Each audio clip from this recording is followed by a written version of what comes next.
Today's episode won't be fun nor funny, but I think it's pretty important. After the events of the weekend, a lot of comedians had a lot of strong statements, and I wanted to share them. I had actually recorded today's episode already. I'll bounce that to tomorrow, maybe later in the week. I had a good rant about Krasinski, but that can wait. Such an incredible weekend in America, and the comedians commented. If I sound a little different, I'm recording this on Sunday afternoon, and every single room in my house is occupied with a family member. I'm out on the deck, so if you hear lawnmowers and birds, yeah, you do.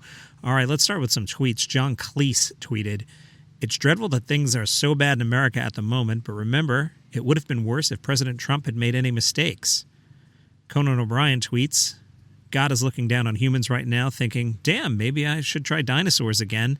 Sam Morill tweets, "If you're protesting, remember to be peaceful. Destroying small businesses who are already struggling due to COVID, of people who are most likely on your side, is not helping your cause."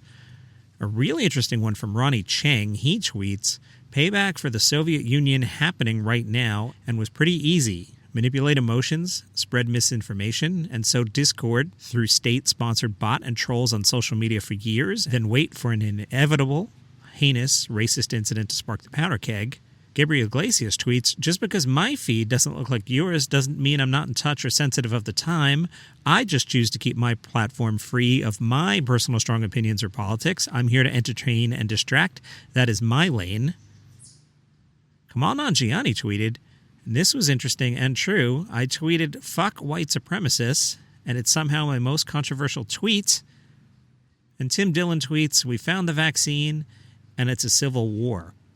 From The Hollywood Reporter, Jimmy Kimmel, at the top of his latest episode, Shot from Home, Jimmy Kimmel acknowledged that it had been another bad week in the United States of America between the death of Minneapolis resident George Floyd, the protests in Minneapolis and nationwide that ensued, and President Donald Trump's subsequent threat to engage the U.S. military and meet violence with violence. Kimmel says, "Unfortunately, this is the loop we get stuck in. It goes from it isn't right to kill an unarmed man to it also isn't right to loot and set fires and attack the police too."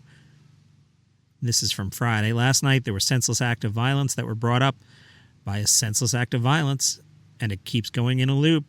Kimmel added, "I especially want to pose this question to older people who have seen this before in this country, who have lived this nightmare of race riots already in the 60s, 70s, 80s now.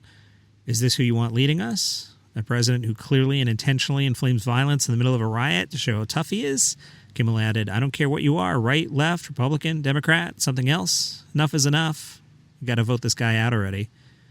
And finally, from Trevor Noah, who tweets, "We've seen this in South Africa before. Beware of agitators and instigators who use legitimate protests to ignite chaos between protesters and police." It's your comedy news for today. I'll see you tomorrow.